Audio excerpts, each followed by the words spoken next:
you big, beautiful people that live up on it. Welcome to the podcast, The Brothers of Many Words. I'm your host, RP. I am your co-host, King Mackie. Co-host King Christopher. And how are the Kings doing today? How are the Kings doing today? Wonderful, wonderful. Loving life, loving life. It's a beautiful day outside. Today, my daughter tried. It is a beautiful day. It really, really is. It really, really is. Let's. Today, my daughter tried red meat for the first time in a while, and she had diagnosed with that alpha gal. Have you heard of it, RP? Alpha gal? No, I haven't actually. It's that virus that basically makes it to where your body can't digest red meat. Some people go into anaphylactic shock. Can you hear me? I can hear you, brother. Yes. And some people go into anaphylactic shock when they eat that red meat, and but when they have alpha gal, and I'm under the belief that alpha gal is a conspiracy, because it makes no sense logically for a virus to attack a certain kind of species and that doesn't allow them to eat a certain type of food. And red meat's been in the human diet for as long as humans in our history. You can just go all the way back for thousands of years. And when you look it up, Bill Gates, he's a guy that's really big in funding the research and funding the companies for fake meat. And also, if you dig in further, Bill Gates, he has conducted and funded research on ticks. And the alpha gal comes from the Lone Star tick that has that white dot. And kind of interesting that he's in the business of wanting people not to buy meat, especially red meat, and switch over to the fake meat that he's been funding. And he also been funding this tick research when it comes around diseases, and this disease is transmitted via tick. It's just the most unnatural thing, in my opinion. I'm not a scientist, but this, on a logically thinking, it doesn't make sense for nature to attack something to where they can't eat something. Wow. Makes no sense to me. Yeah. Wow. He also too, if I'm not mistaken, has bought a lot of farmland into conjunction to what you're saying. Yes. Wow. Red meat makes us healthier, and they don't want us to eat it. They, for the last since the 50s, they've been telling us to reduce red meat. Wow. See, I thought it was opposite. I think it's about population control, first of all. Well, yeah, that ties into it. Yeah. I mean, while we're fighting over color and immigration, we need to be coming together, because when you look into our system and how we live, I mean, it's killing us every single day. Sure. And to me, I had to give a revelation a couple of years ago to my cousin. I said, look, they no longer want us. We're already dead and gone. They want our kids. You know what I mean? And so it's about energy. We look at things in so much the physical plane, and it's about the spiritual damage that comes with that too, the trauma that comes with that. The propaganda. Like Chris is mentioning. He's heard one thing and I've heard another. You know what I mean? And so he's heard that they don't want us to eat meat, for the past 50 years. And I've heard that I feel like they've been pushing meat for the last 50 years, because, some say the cow is not organic to America anyway, that it was kind of manipulated, you know what I mean, or created in a sense. And even when you talk about, they talk about McDonald's and how many burgers they sell per day as a company, they state there's not even enough cows that can produce that, But I know Wendy's, when I was eating meat probably about 15, 20 years ago, Wendy's came out and was saying that they were producing horse meat, giving horse meat. Yeah, Sonic was doing that too. Yeah, ostrich. I mean, look, let me tell you this. Give me a choice, okay? Put it on the menu. 45, right? Hey, cow meat, $19, or ostrich, $10. I mean, give me a choice, and I can follow by that. You know what I mean? But to manipulate me and trick me, make me believe it's something that's really not, and I don't know what I'm eating, that's damaging. That's not being transparent. That's why you don't eat at restaurants, man. Oh my God, Missouri. I love Missouri. I love the lake area, but it has taught me that we do not go out to eat. And I mean, if we do, we're just sitting there. We might be having like chips and hot sauce sitting right there, watch, at the lake or whatever, just enjoying the kids. But we're not there to eat, because every time we do eat, or we've eaten out here before, it has not been good for none of us. Wow. The only Yeah. place that I have found that has not upset my belly is the food truck that's in the middle of Camden You said by the that. gym. You did say I mean, that. it is like I've ate there many times, and I have not had, and I have a sensitive stomach, and no, never had a problem. I've Huh. ate everything. Their seafood, their scallops, their Right. shrimp, their steak, Mhm. and their burgers are my favorite. But they grind that Right. every day fresh. They grind it themselves in the food So, truck. Only 25 pounds yeah. a day. That makes a difference. Yeah. That makes a huge Yeah. difference. But just to speak on that red meat, I have looked up cows and like when we domesticated the cow. Mm-hmm. And if you look up and study megafauna, the cow comes from an older animal that was much bigger than our current cow. It was a megafauna, giant bulls, right, with huge horns, and people actually used to worship them. And over time, we were able to domesticate that animal, similar to you think of wolves. You go out in the wild, and you see a wolf. It's a giant animal, right? They're a lot bigger than Yes. our current dogs. That's where Yeah. our dogs come from. So we have domesticated the wolf. They chose that to come with us, and then through the domestication process, their genes has altered, and now they've grown floppier ears, bigger eyes, so they look more presentable to the human. And same thing with the cows. Is over time through domestication, they have shrunk in size, and now they become a herd animal.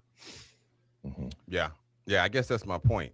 The genes, they mutated, whatever the case may be. We just don't know. We just don't know where it comes from. We don't know who's doing it. I mean, I have to admit, I was eating meat pretty heavy there for a while. So I was a bodybuilder, so I was eating 6,000 to 8,000 calories a day, half a pound of meat per meal, or some That's a fish lot or of something. food. Bro, I was eating so much food that I was literally full the next couple of days, but I had to force myself to eat because you have to enlarge your stomach. You got to manipulate the mind, manipulate the body, and over time, man, it started to wear on my body. And matter of fact, even I get calls now from old friends saying, "Hey, I have diverticulitis." Mm-hmm. What is that? Oh, I'm eating too much meat.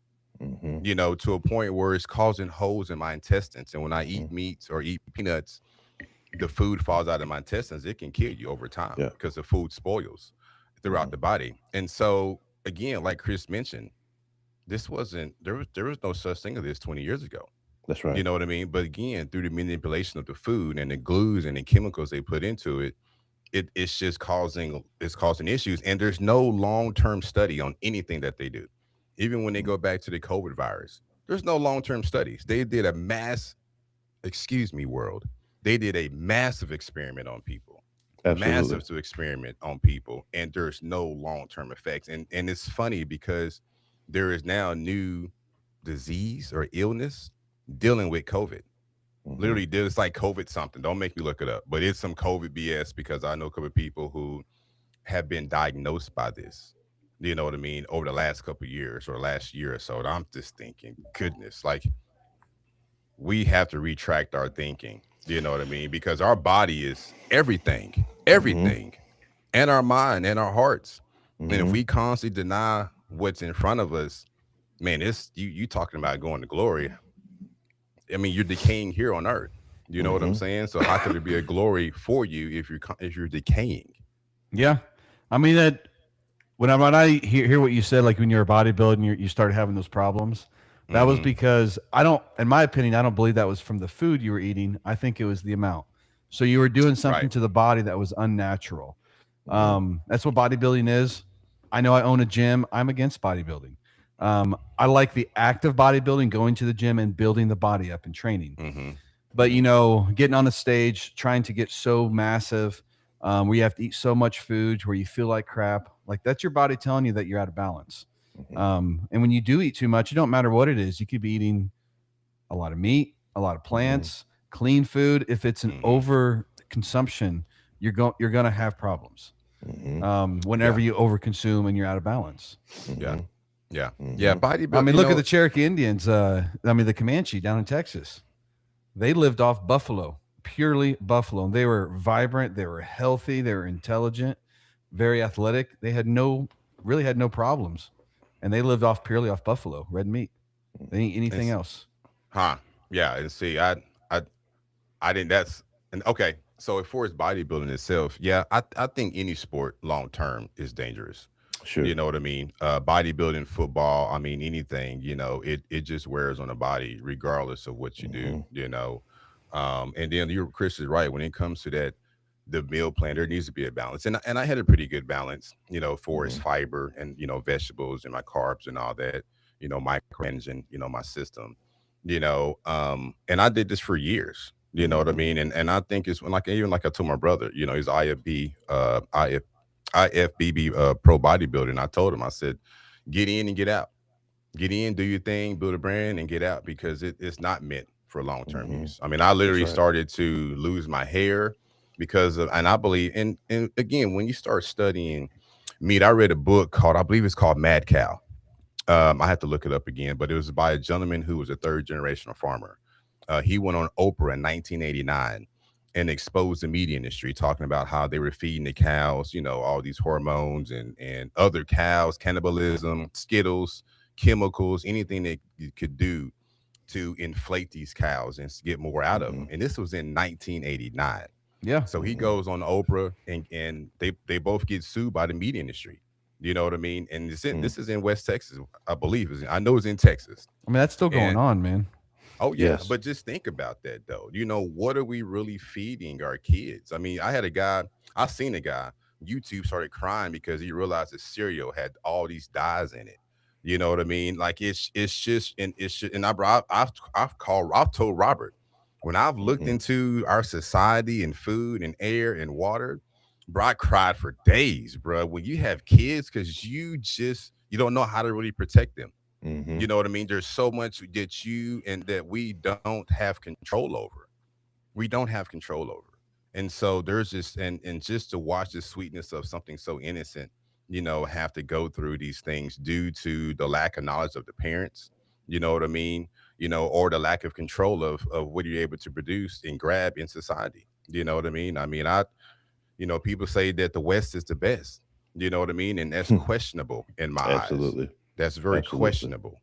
You know what I mean? And not that I'm saying that I plan on moving, which I do. You know what I mean? I do want to better move to a close to the equator, where I can get my fruits and Hmm. vegetables on a daily basis and grow them myself. But again, it's not like they don't have control of the seeds either. It just, I mean, it's crazy. You know what I'm saying? Hmm. So you go get seeds and they're seedless, so you can't reproduce. You know what I mean? It's just wild out there. You know what I mean? Hmm. And I see people just, oh this, oh that. And I'm like, man, we are literally sending our kids to the slaughterhouse, literally, and Yep. we're smiling about it because we lack the knowledge of what we're partaking in.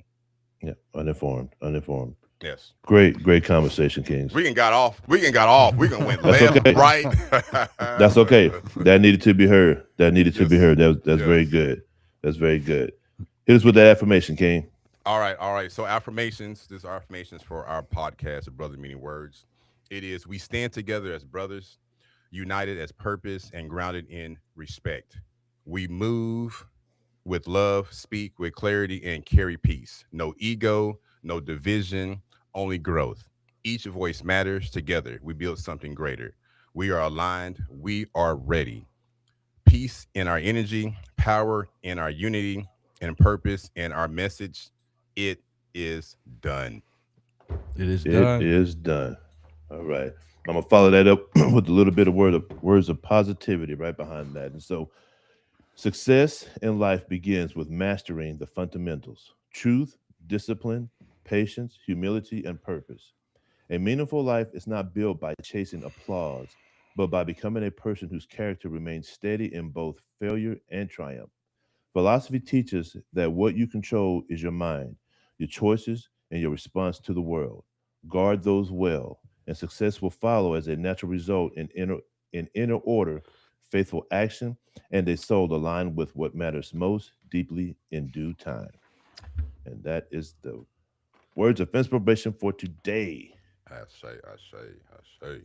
Right on. So, the purpose of the podcast is to create a space for open, honest, and thought-provoking discussions across a wide range of subjects. Through the reading of books, articles, and shared knowledge, we engage in dialogue that allows us to explore ideas, challenge perspectives, and deepen our understanding. This platform is built on discussion, review, and respectful debate, where growth is the goal and learning is continuous. As we evolve through each conversation, we not only enlighten ourselves, but also invite others to join us on this journey of awareness, insight, and transformation. Together, we seek truth, expand perspective, and build something meaningful, one conversation at a time. So, today, we're going to do a recap of what we have read so far. So, the three books that we've done is Introduction of African Civilizations by John G. Jackson, and we've done Ancient Africa by Captivating History, and the last one we just done was the Ancient Kingdoms of Africa.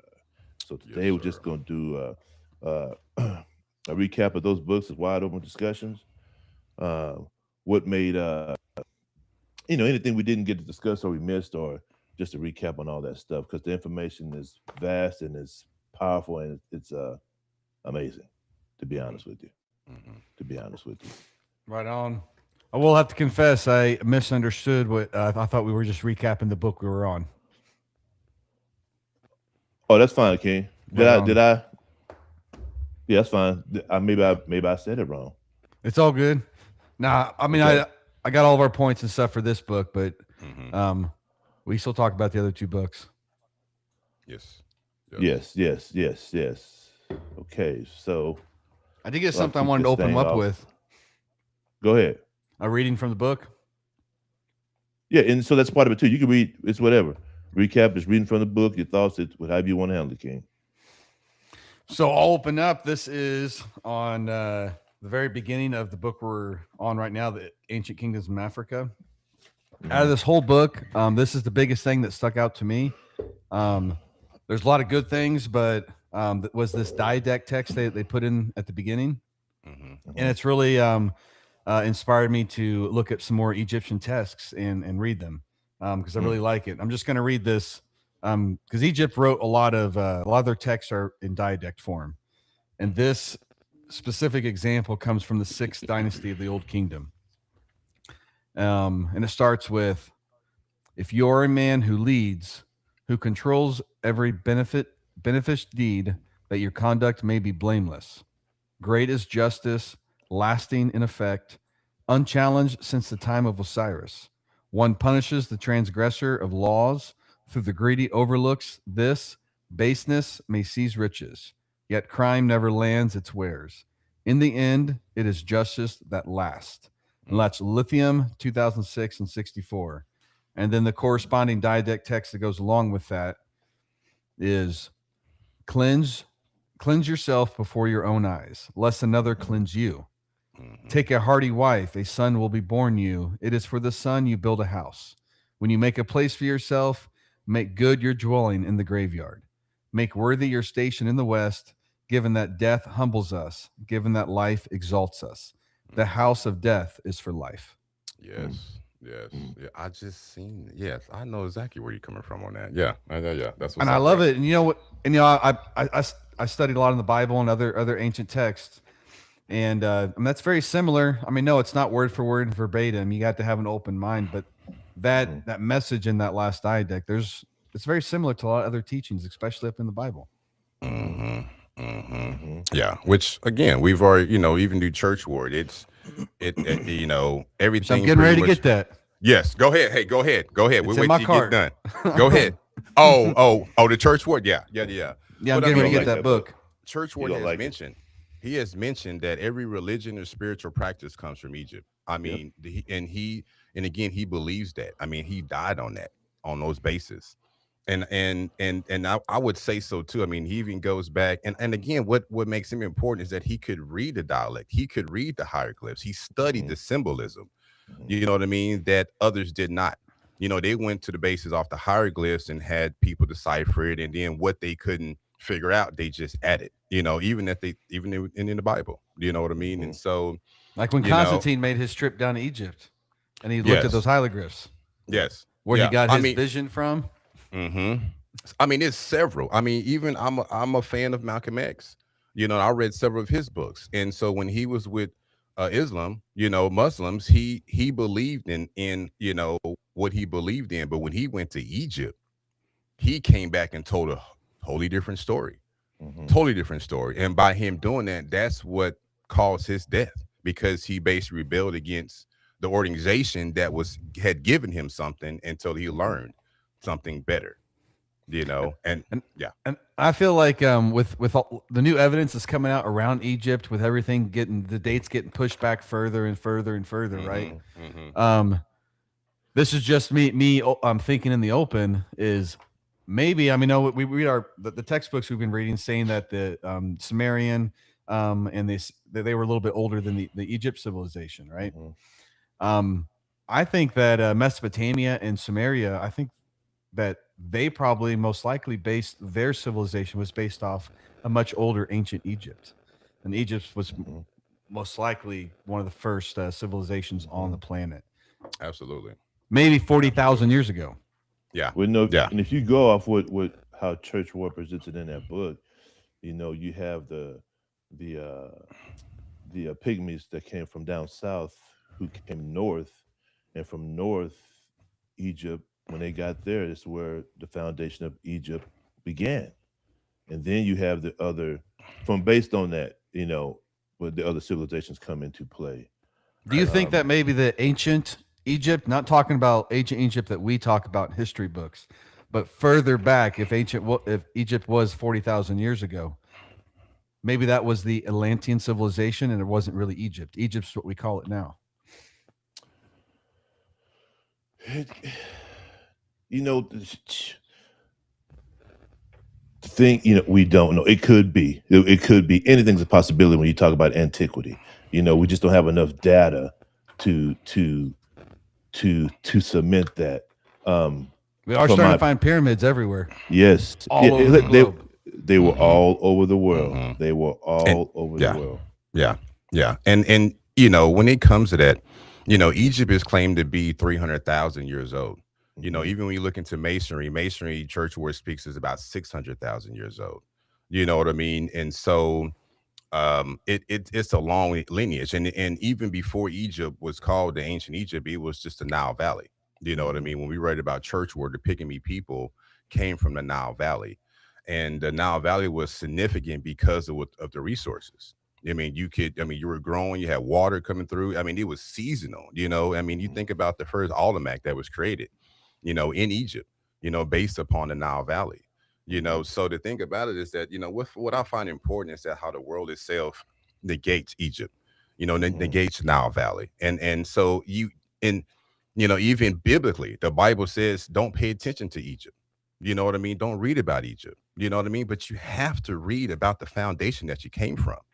You have to, you know what I mean? If a tree doesn't understand its roots, then it's just a branch, right? It's just out there hanging out by itself, So it's powerful to know that we as people need to go back, especially the Western people, and because you have to understand your foundation.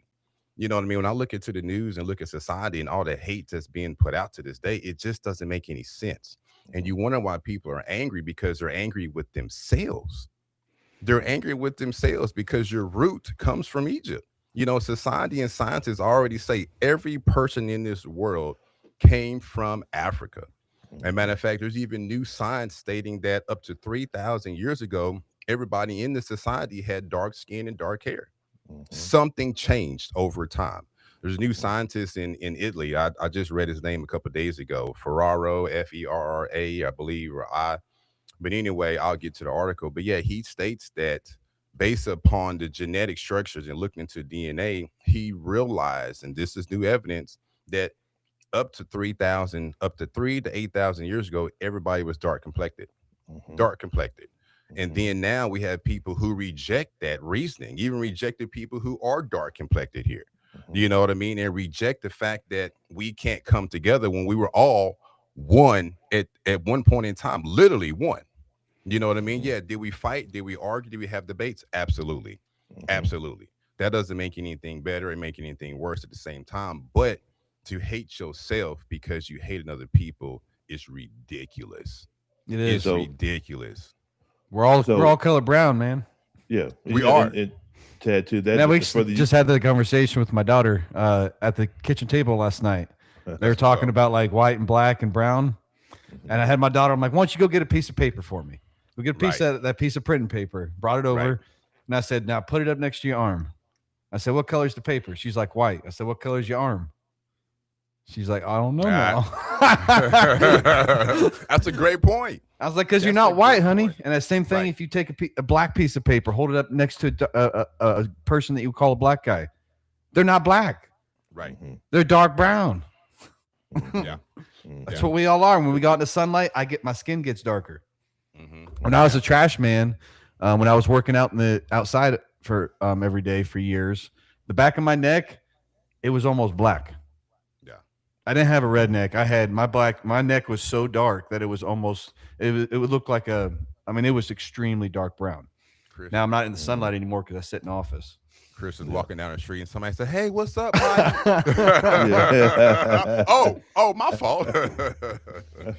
What's up? So let me ask you this. So there's always a lot of emphasis put on Egypt.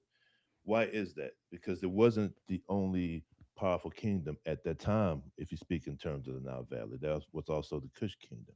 Mhm. At the same time as Egypt, that marveled them just as well, was just as powerful to some degree. But Egypt is the only one truly, when you talk about in terms of antiquity, is mainly spoken about. Why do you think that is? Because I think they're trying to hide some for us and create a narrative. You look at every civilization.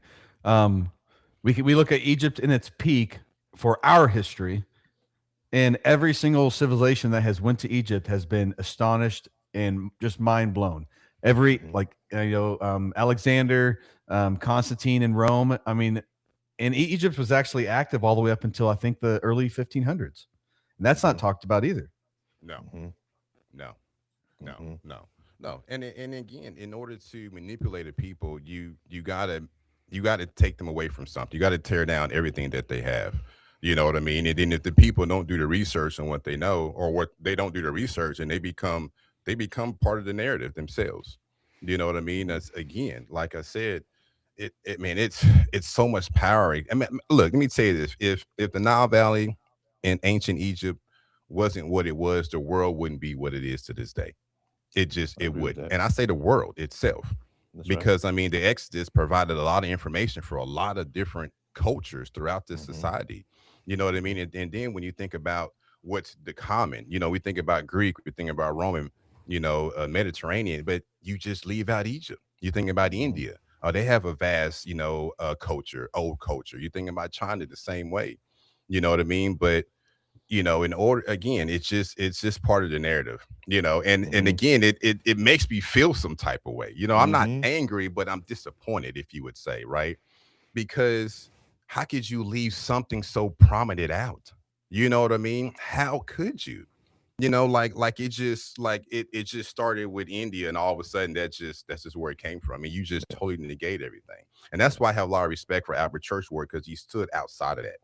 Anybody who stands outside, like Chris, I love Chris. When I first met Chris, and Chris mentioned this dude was light brown, I had love for this dude because he stood outside the narrative. Mhm. You see what I'm saying? He did. He said, "No, man, I'm not, bro. I'm not that." And he said, "Look, bro, get it." And he did the same thing to me. Get a sheet of paper. And I'm like, "Damn, bro, you're right." Because you get caught in the society of what people tell you. You get caught in that. You know what I mean? Oh man, you this and you that. You know what I mean? And yet again, that's not facts. It's not. And anybody to even believe constantly that the European really there were multiple light brown cultures around the world that were conquered by Greece, Mhm. and the Mediterranean, So at the same time, you might call yourself European, but really you are a product of an enslavement camp yourself. And then we Mhm. took on, or you took on, that propaganda and that dialogue, and you became just that. So, when the Bible says that you would deny me every single day, I question that, right? How could I deny God every single day? We say I might get on my knees and I pray. I call his name and this, but what do you do within yourself? Right? What do you do outside of yourself? Do you look at somebody else and see them as God as well too? Most people don't. So that's denying of something, right? And yet again, we deny ourselves every single day. You know what I mean? I mean, Because we what you're always saying, want it's right. What you're saying, that I am, that's the first in the Old Testament to. when God is speaking to Moses. The first name given to us, that's God's name in the Bible, is I am. Yes, yes, we discussed that. Absolutely. Mhm. Absolutely. Mhm. Yes. And Mhm. look, me and my family, we get in the mirror every single day and we speak, I am this, I am that, I am this. I mean, my kids are 3 and 5 years old. We make them look themselves in the eye, look to their soul and tell them what they are and stand on that and believe on that. And I believe in manifestation. I believe in affirmations. You know what I mean? I believe the energy's here. We already have what we need to survive. You know what I mean? Yet again, if you Mhm. take the narrative, you're gonna decline. You're going to decay a lot quicker than you're supposed to. So you be premature death. You know, when we start to live by the world's devices. I mean, we can look at you think it was Pharaoh Ramses is the one that spread all the propaganda about him winning the war in that Mm-hmm. battle Mhm. where he Mm-hmm. didn't do Mhm. anything. Then he was one of the only guys that survived and comes back and says how he defeated everybody. And Right. when you think about that, Mhm. that's we consider that ancient Egypt, and most people do. I'm of the opinion that's current Egypt. All right, that's a part of our current history. Yeah, it was a couple thousand years ago, but I Mhm. believe Egypt is much older than that. And all the pharaohs that we're talking about now, I think they found Egypt. They found all these things, and they built their civilization, and then they built their religion around these symbols and the structures that were already there. And then we can see they're lying to their own people to maintain power, Mm-hmm. Mhm. Mm-hmm. Mhm. Yes. Yes. and And we deal with that's still every going day. on today. Oh my gosh, it's so Okay. bad today. It just don't make no sense. It just don't make no sense. We don't know what the truth is. I mean, anymore. I mean, you don't. And it's so sad. You know, I hear some of these Generation Z says, "Hey, Dad, hey, did you know this?" I'm like, "Where'd you get that from?" It was on TikTok. It's just because it's on TikTok. Is it factual, son, daughter? What's going on? Explain this to me. Right. I don't know. I Right. ain't looked into it yet, but I just want to tell you. Well, son, That's you might want to. dangerous. That is very dangerous. That you just take that and run with it. You Nobody know what I looks mean? anything up. They just see a video and they're like, "Boom, I believe it." Yes. Surface. Yeah. Yes. They're Yes. not looking for the Surface. Yeah. roots. Mm-mm. Yeah. They're not. And that's the scary part. That's the scary part about life is that we don't look at the roots. We just don't.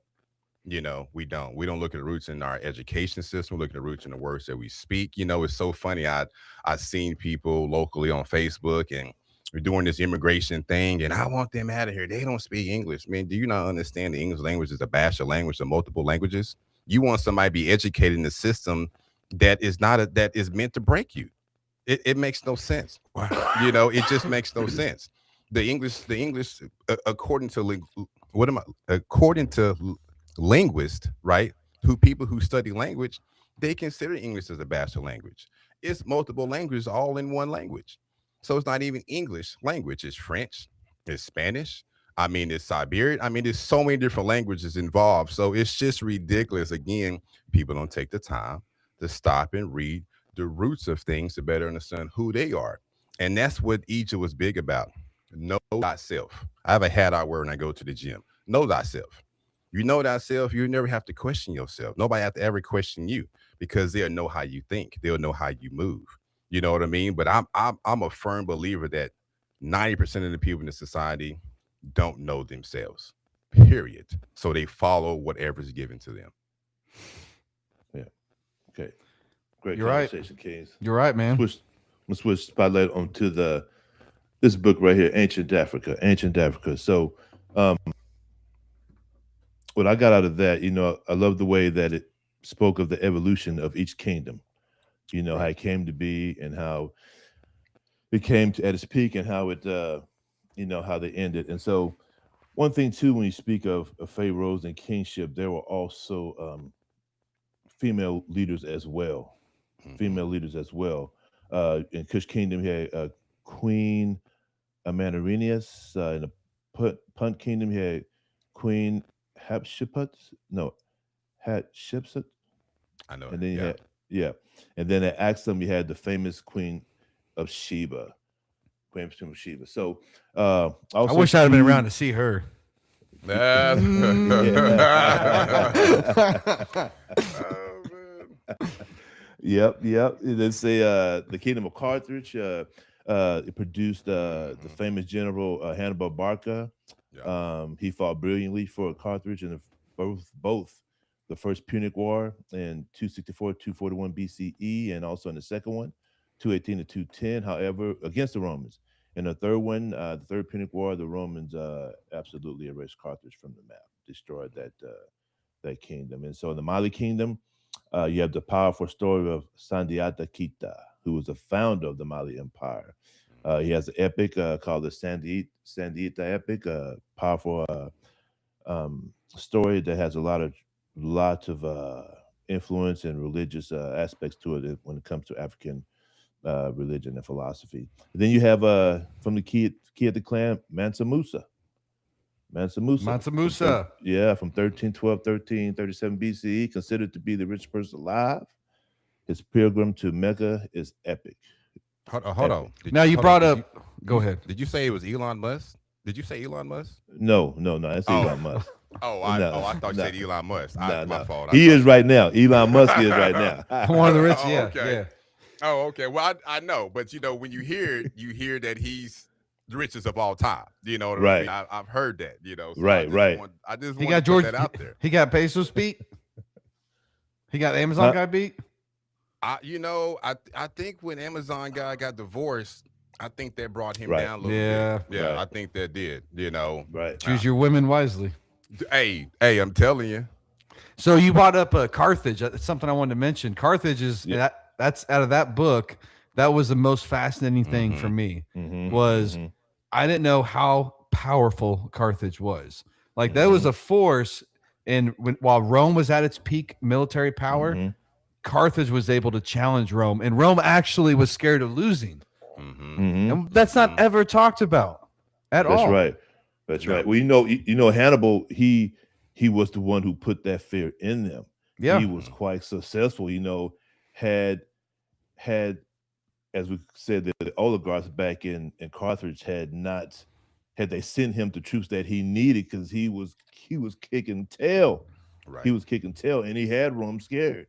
And when you do watch anything about Rome in the Roman movies, they speak and as Carthage as flyby, you know what I mean? Not giving them the greatness that they truly were. Because at that point in time, they were very scared, and they made sure, even when Hannibal was called back, back from war to come back and to help run the country. Listen, they hunted him down. They wanted to make sure that there would never be another like him. Hence why they burned that place to the ground in that third war. So we know that, Romans eventually defeated Carthage, but what if Carthage succeeded in that battle? It actually beat Rome. We obviously know Rome has made a huge impact on the world and how cultures all around the world operate. Rome has impacted them. So if Rome would have fell and Carthage would have won, what do you think how that would have impacted? I know it's not we're in La La Land, but what if Carthage won? Well, that how do you think the world would pose? Hey, it would be different. It would be different. Yeah, it would be different. I would want it to be better, but I think it would probably be worse, because when you think about they didn't give their troops to their general to beat them, because they were worried about themselves, their own power, their own wealth. So if that kind of system actually won, would we have a better one today? That's true, man. The system we dealing with right now with Rome and all that, bro, I think we have a better opportunity. I do. You know what I mean? You got to think about it too. Rome got a lot of his information from Carthage. When you conquer somebody, you look into their strategy and you become that. That only makes sense. You know what I'm saying? So, when we look at the practices of Rome, we're almost looking at the same thing as Carthage. It's probably a 50% chance of it, some type of leadership or doctrines, from Carthage that Rome implemented, and so, but you guys are right. Carthage was huge. And when I've read the story about Hannibal, I was amazed. He had coins and money after him, design and coinage with his face and emblem on it. And that's powerful by itself. But again, I'm trying to bring it back to modern times. These are things that need to be done, and recognized, and we need to constantly put this information out, because it only enlightens people, and I'll just give you a little feedback. I read about a story called, and people kind of hate this guy's name for whatever reason, but it was called the Obama study. And the Obama study was that when Obama came into office, well, before he came to office, they were looking at the education of black communities and how grades were declining, right? And then when Obama came into office, they said that in the black community, these young kids' grades started to increase by like 60 to 75% because you got to see something of power within yourself standing on a platform or podium speaking.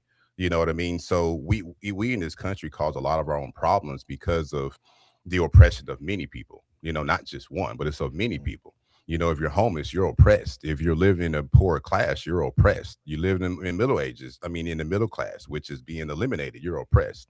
But the things about ancient societies, when we start looking into them, I me and Robert asked a question a while back. Would we want to live in 2026 where we are right now? Or we want to live in ancient Egypt? You know what I mean? During certain periods of time. You know what I mean? And matter of fact, Chris, I asked you that question too. Would you rather live here as we are, 2026, or would you rather live in a different period during maybe Greece or ancient Africa or wherever? But give me your thoughts on, how we live now compared to how people lived back then. If I had the option right now in today's world, if I Uh-huh. could talk my wife into it, I would fall off the map. I There you would. go. And I would be Yes. happy to get up every single day, hunt, chop Yes. wood, make my own Yes. animal clothing. That would give me every day would be purpose because then it'd be about survival. Mhm. And so the purpose, life would be simplified. Yes, I may not have as much. I wouldn't have the comforts I have today, but my life would have purpose every single day, and I would probably Mhm. enjoy it better than modern society. Mm. But I Mhm. understand that is wild thinking, and most people want their comforts. Mhm. But Yes. if I had the option and I didn't have a family to take care of, it was just me, and I didn't have to worry about anybody else. 100%. Take me back to the Viking era. Take me back to stinking Egyptian era. I would love it. Mhm. Even with Yeah. all the war and the things that went on then, Hmm. me personally and my mentality, I would fit in better. Yeah. Mhm. Yeah. I'm an Mhm. Yeah. outcast in today's world. Mhm. Yeah, I can see Chris with a dashiki on and all that. I can see you rocking. I can see him have his chest out and all that. I can see him What about you tatted up. guys? Oh, take You me know, back. yeah, take Go me ahead. back. Go ahead, What Robert. you Yeah. said about you know, falling off the map. I like that concept as Hmm. well too. I actually we talk about getting out to the country to get away from um it's not it's madness to us, with all the temptation and the hustle and bustle of everyday life versus living out in the country and having that freedom and that when you step outside and it's just that quietness. You don't have that low level hum that you have even when Hmm. it's nighttime. You still feel that energy. With no You know, lights around? with no lights Hmm. around. In the Hmm. country, you have nothing that you have. Hmm. You're with nature 100% all the Right. way through. And Right. so, if I could talk my wife back, into it, absolutely. Going back to Egypt, listen, yes, to Beautiful. see Beautiful. to Hmm. see Hmm. Cordova, Hmm. to be a traveler like IBN Batuta, how he traveled all over that area and to see all those places, man. Listen, Hmm. and not to have any type of racism because of my color. So I could Right. be free to walk about the streets without any happy hitches of any this and this looking at me because I'm Hmm. this. I would Right. enjoy that and have it. Now, of course, you got whatever else that goes along with that, but I would love to go back to Hmm. that era and Yeah. check that out for sure. Yeah. Yeah, I mean, Yeah. racism didn't exist back then. It didn't Yeah. exist back Mm-mm. then, It did man. not Mm-mm. exist. Mm-mm. Racism is a modern thing developed by the church. And it's I mean, Mm-mm. my so opinion. powerful. It's so powerful because there's so much hate and division off of that one damn word. Mm-hmm. Back then, there was not even nothing like that. There Yeah. weren't even slaves. It's Yeah. crazy. And the thing about it too is I would always tell my wife, I'm kind of getting off a little bit, but man, the first slave of this society was the woman. I mean, the woman. I mean, you think about even to the 1960s. I mean, they didn't get their freedom to vote and do certain things either. You know what I mean? And we talk about racism, but even if you get into the Orisha stories, which is an African religious or spirituality, one of the stories is that the woman ran it all. You know what I mean? Mhm. Matter of fact, the oldest artifacts in the world are men worshiping women. We talk about the Samaritans, and even how Christopher and I, right, named our daughters. His daughter's name is Esther. My daughter's name is Anana. Very, very powerful goddesses during the Samaritan time period. You know what I mean? And I believe our daughters definitely carry that power with them every single day, even hearing his stories. You know what I mean? But yeah, I mean, we got to get back. Even Robert asked a while back, it's like what caused the decline of men himself? And I believe it's the selfishness of the man, the pride and ego of the man. You know what I mean? And was that happening during ancient Egypt? Absolutely. Absolutely. There are wars and chaos going on all the time. Because of religion, though. Yeah. Oh, yeah. Religion played a huge role. Sure. Absolutely. I mean, you got to think about it. Albert Churchward states that the very first religion or spirituality was elements. So here you are, a pygmy man or a woman, and as a tornado comes through, what do you would automatically it's God, because You there's nothing you mentioned that you tornado. did. Can I stop you real quick? Yeah, yeah. Go ahead. Go ahead. So the center of a tornado, if you guys understand, that's like you guys watch that movie Twister. Mhm. I have. All right, you remember at the end of the movie when they wrap themselves around that pole that goes in the ground, and then the tornado goes over them, and they get right in the Calmest part. middle of the tornado, Mhm. and it's calm, It right, is and calm. peaceful. That is the masculine, and that's a good example for what feminine and masculine is. The Mhm, feminine Mhm. is the center. Okay, mhm, that's where the storm is strongest, but it's calm, it's centered, right? mhm. Almost like nurturing. The outside is this chaos, this masculine protective shield. Mhm. Okay. And that's, in my opinion, what men are. Women are not above us and we're not above women, but the feminine energy is more powerful. It's for nurturing. When you think of, when you go to war, and you get, like, if you watched a movie, like an action movie, or maybe you played a video game, in the story, you get down to the end and it's a decision between to be kind or to murder him or to be a bad person. Mhm. And we always want to choose the kindness and the nurturing aspect. That comes from the feminine energy. And in my opinion, the masculine is there to uplift and protect the feminine because the feminine's more important. We have our rules. Mhm, Mhm. mhm. And I do believe women are more powerful than we are. That's I what I do. mean. I And do. we're Oh there to yeah, protect that. I We're do there to agree. protect that. That's what the masculine's for. Absolutely. Like, Yes. we're to uplift and protect that feminine energy Mhm, because it's more powerful than we. mhm. And that's Yes. our Yeah. duty as a man. Yeah. Yeah. That's what When the I look at masculine. Yeah, Service. when I look at my wife, I see her sitting on the throne and me standing to the right side of her with my staff. That's exactly how I see it. Somebody Mhm. comes into the kingdom, I'm the first one to announce them or see what it's about, and then I will inform her, and then she will let me know what we need to do. You know what I mean? I'll Mhm. look to let my wife lead as much as possible because I believe in that inner divine that she has. You know what I mean? Again, when I look into Samaritan and the relationship between the woman and God itself, it makes you wonder. You know what I mean? I look at myself every day. I think I'm a fine mofo. I'm not gonna tell you. I look out the shower, I be like, dude, you are fine, bro. Mm-hmm. But when I look at my wife, I'm like, man, she got me. It's like Mhm. it's just a beautiful thing. I mean, even the Statue of Liberty that stands in New York City is a representation of the United States. It ain't no man, it's a woman. It looks like a You see woman. it, yeah, it's known to be a woman. You know what I mean? And so again, I think that's another problem we have in the But United why great do United men do States. anything they do? Ego, pride. Well, I mean, Oh, we oh, do it for women. oh, Mm. yes. Oh, hey, look, Everything we check this do. out. Hey, check this out. When Mhm. you get on your knees and ask a woman to marry you, what are you equal to at that point in time? No, we're not. Mm. No, no, no. When you get on your knees and she's standing up, what are you looking at when you Her say, "Will bosom. you?" Yeah, bosom or that great creator of that yoni, that great Mm. creator.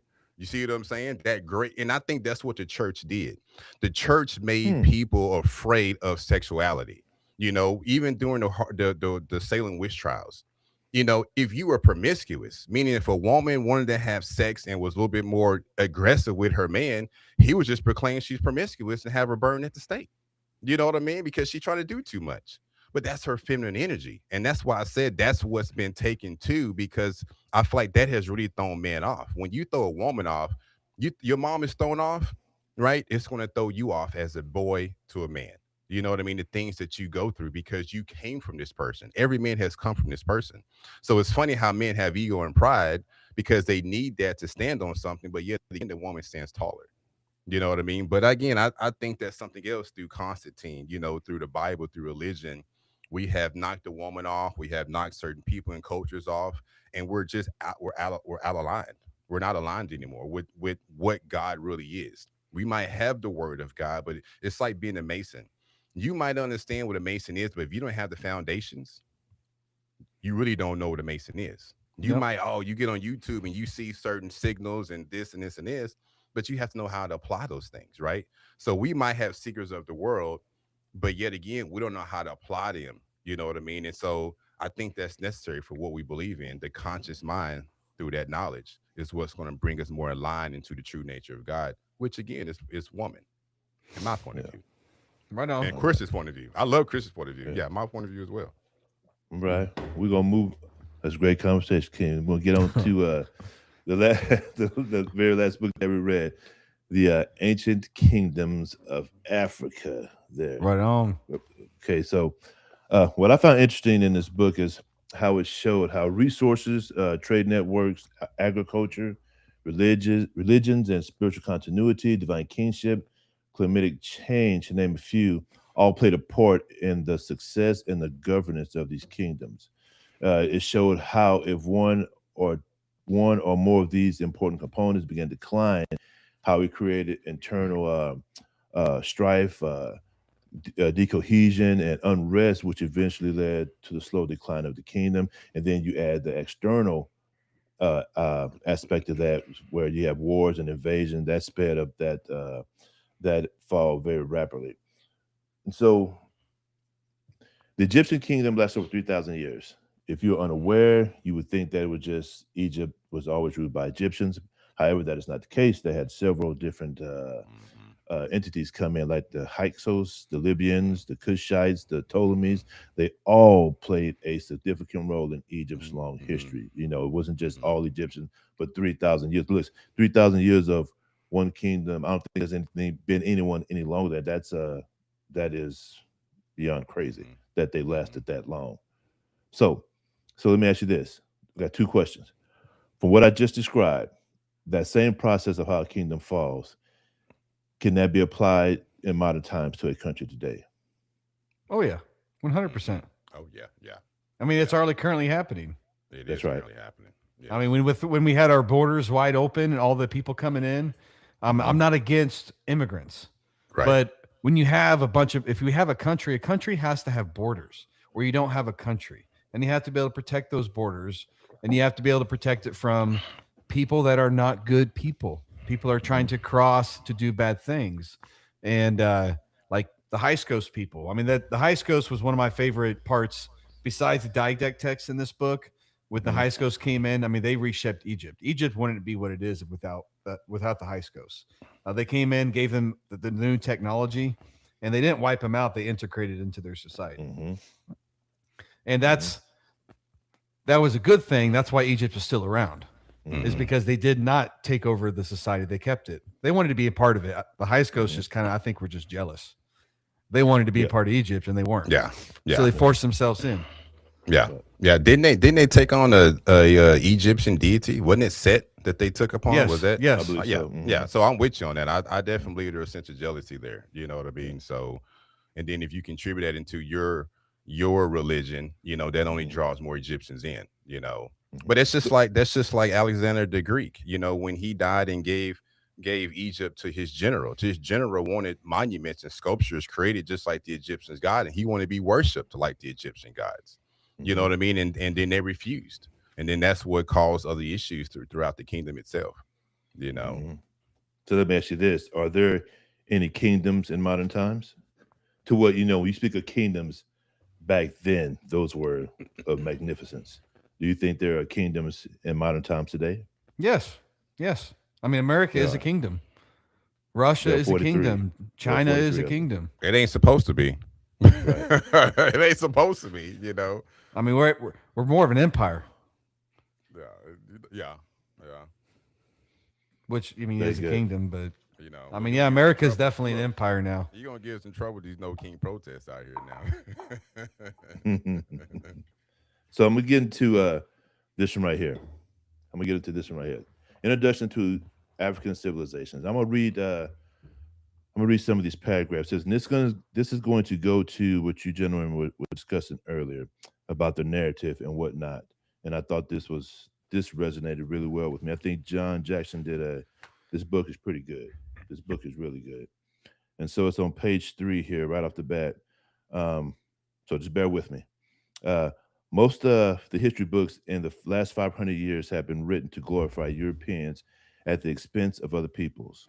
The history of Asia has been as shamefully distorted as the history of Africa. Most Western historians have not been willing to admit that there is an African history to be written about, and that this history predates the emergence of Europe by thousands of years. It is not possible for the world to have waited in darkness for the Europeans to bring the light because for most of the early history of man, the Europeans themselves were in darkness. When the light of culture came for the first time to the people who would later call themselves Europeans, it came from Africa and Middle Eastern Asia. Hold on, bear with me here. Okay, and on page 6, no, I won't read that. Page 7. So, the hard fact is that most of what we now call world history is only the history of the first and second rise of Europe. The Europeans are not yet willing to acknowledge that the world did not wait in darkness for them to bring the light. The history of Africa was already old when Europe was born. Okay, bear with me there, bear with me You're there. right. You're right. And so let me read one more passage here. One more passage here. That's from Page 9. Jackson, right? Yeah, yes, page 9, page 9. So it goes so. Between the years 1834 and 1908, there occurred a revolution in academic thinking about Africa's place in the outlines of world geography and world history. And in the past 150 years, European explorers and archaeologists have found in the valleys of Niger, Benwizi, Limpopo, the Nile rivers, in the basin of Lake Chad and in the Sahara, extensive remains of hundreds of ruins which bear witness to the existence of former civilizations hundreds and thousands of years ago. This knowledge of the facts about the African past, when combined with the known history of other continents, reveal that these also are the stories and triumphs and failures of mankind and form many chapters in the history of the human race.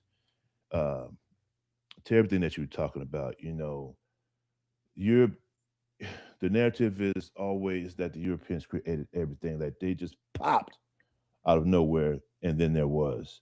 And as we are reading these books, and just only three, just not the case. Just not the case at all. No, we There's find out that the island of Crete, the hmm western, the Ethiopians that lived on the western side of Africa, when the desert dried up, they took off, became a maritime civilization, built some boats, floated down to the island, the Crete Islands, took up residence there, built their civilization, and I'm pretty sure they had running water, they had plumbing. Um, I hmm mean, a pretty good civilization. They had a library, the sciences and arts, hmm and then if I remember right, it was the the Greeks when before they became civilized, when they were barbarians, the barbarous Greeks invaded the islands of Crete, defeated them, and then took over their civilization. And if that's where the Greeks kind of got their start, and it was hmm kind of based off that civilization of the Ethiopians that were there at the island of Crete. hmm Does that come hmm from? That's our second book that we read, the ancient, Ancient Africa. yeah, ancient Africa. Yeah, yeah, yeah, yeah. And this mention of he speaks of Imhotep. In the movies he's portrayed as a bad guy, but he was not that way. He was a very powerful man. He helped design the pyramids. Imhotep. The Moors. He mentions the Moors, which helped Europe come out of the Dark Ages. You know, and the Moors themselves were great scholars. Crazy, crazy stuff. And so then there's also, you talk about the libraries of Cordova and Alexandria. That is just crazy, crazy, crazy stuff right there, and how they would go and seek all this knowledge and books and all the volumes that they had and studied, and how all of that, most of that, I don't think all of it is destroyed. I think there's some of it somewhere, but most of it was destroyed. Which is unfortunate. Oh, we don't know what's under the Vatican. They That's what have I'm talking plenty, about. True. plenty Yeah. of books down there, man. They didn't destroy nothing. That's what the Dark Ages was about, getting those books and trying to create one. You got all those stories Mhm. of many cultures and kingdoms, and they sit there for 1,500 years, rejected Mhm. the world, and wrote a book to publish it, and so to control the world. I I mean, mean, Mhm. the Dark Ages happened because the church wanted to dictate their power on people. That's why we absolutely. had the Dark Ages. It Mm-hmm. was because of the church, because they were killing people and they wanted people to control them. They wanted the Mm-hmm. authority, Yeah, and the Mhm. people yeah. had no say. And so They we had no we say. were in a Dark Ages. Right, Mhm. right, right. You And know, a lot of and them were I give it. because they weren't educated. They couldn't even read the Bible for themselves. That as well No, too. no, yeah, and I mean that's yeah, and again, I guess I feel like where we're coming from is in general, it's just unity. I mean, we need each other. You know what I mean? And that's kind of my point at the beginning of this conversation was that we can't do it without each other. We Yep. just That's right. can't nowadays. I mean, we see we've helped That's each right. other over time. I mean, we see that people were conquered and they fought. There was wars, and we exchanged political powers and religions and all that. But we cannot do it without each other. We got to come It, together to make And this I think happen. people are actually, you know, I'm living in positivity. I believe people are coming this way. People are coming around. More I and more don't. people every day. I don't, man. You I don't think don't, so? man. Just the way the current administration is moving is making people is making people speak a different way because of, so I'll give you an example. The way our current administration speaks about cultures these days. Well, some people they stand on that. They believe that because they've been hearing it for so long. So, like you mentioned before, the baby boomers in your gym who use certain terms, right? You know, um, they've been living, their great grandfather, their grandfather, great grandfather, grandmother, whatever, has been using these terms for so long. And then now that we have an administration that stands on these terms and shows this particular side of racism, I believe it brings more division. I mean, even when you think about the Civil Rights Acts, our voting act that's being, dismantled right now. If you guys haven't looked into that, like, this mhm. is about minority. This is about taking away minority representation, being black and brown. You know what I mean? But you don't have people of the white descent or light brown descent saying, "Hey, no, no, no, no, no, no, no, we're not going to do that. We're all one people. We stand on all one thing." You don't have that right now. You have people literally saying, "I believe what you're saying." They're thugs. They're this. They're immigrants. They haven't contributed anything to society because they don't know ancient Egypt. They don't know anything about history. They know westernized history, what we read through our westernized books. You Yeah. know what I mean? And so when But you go to school and you read these books and you're taught these books, there's nothing of great black power or brown power, out there at all. You know what I mean? It's all based upon the Atlantic slave trade. And No, I black feel you there. Like when you look at like the government level, hmm and our news outlets and online, right. yes, that is there because I believe that's the narrative that's trying to be pushed by the I do agree. administration mhm. I do and by the agree. powers that be. What I'm really meaning is let's just take away the government and those type of powers, just to the people. Just everyday people like you and me. hmm We interact hmm with on a Mhm. daily basis. hmm And what I've noticed is I just don't see it there anymore. Yes, there's still pockets in places. There's still older people that have those beliefs, but Right. even those older people, they don't really believe that they're not set in stone anymore. They've changed a little bit, but with our new generations, like myself, my kids, the kids that my oldest daughter goes to school, hmm and I've been at school events, and I just don't see people acting that way no more. I see the powers still trying to separate us and cause that division. I Well, just don't listen, really there's everyday value. people. There's value in what both of you say. You both are are right in your own sense. Yeah. There's value in both that. Neither one of you are wrong. It's just how the message hits whoever, in that regard. And so, when you spoke on unity, and I was going to apply that to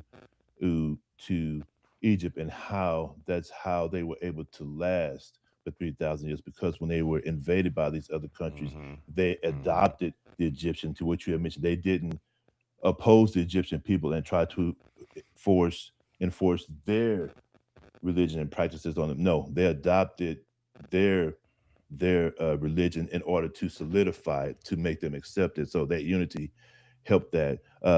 Great Yes, sir. conversation. Great, Yeah, great conversation. absolutely. Great conversation, King. So you got that spotlight, King? I do Oh, it's have the that time spotlight. already? Yeah, hey, Yeah. we can go What another time 20 is it? minutes if y'all want. We can go to 1:30. If it's 1:10 now, we can keep going. I'm down. If Robert's down, it's up. Go ahead. Let's close it off and do our afterthoughts. Okay, let's do that. All right, all right. So yeah, let me go through. Okay, so fellas, it is May 3rd and Sunday, May 3rd. And our spotlight for tonight is going to be Ivan van Sertima. So Ivan van Sertima, a Ghanese-born historian, linguist, and anthropologist whose work challenged mainstream views of African history and global civilizations. Van Sertima is best known for his groundbreaking book, They Came Before Columbus, where he argued that African civilizations, particularly the Mali Empire under Masa Abu Bakr II, may have reached the Americas long before Columbus did. His research focused heavily on what he believed were overlooking connections between African and pre-Columbian uh, uh, Columbus civilizations in the Americas. He pointed to cultures, artifacts, oral traditions, and agricultural practices and ancient navigation possibilities across the Atlantic. Van Sertima's central message was not just historical, it was philosophical and political. Africa was not isolated from world civilization, Africa was a participant in it. He pushed back against the academic narratives that often minimize African contributions to global history, especially in ancient science, exploration, and cultural development. Through his lectures, writing, and academic work, Van Sertima became a major voice of Afrocentric scholarship. He also founded the Journal of African Civilizations, giving a platform for African centered history research. Ivan Van Sertima's legacy lives in three major areas. He challenges historical narratives that exclude Africa from global civilizations. He promoted Afrocentric scholarship in academia and inspired a generation of historians, writers, and cultural researchers to re examine Africa's history with new eyes. Ivan Van Sertima represents a powerful ideal in history. Who gets to tell the story of civilization and whose story has been left out? Whether one agrees or disagrees with all of these theories, his work forces a deeper question that still matters today.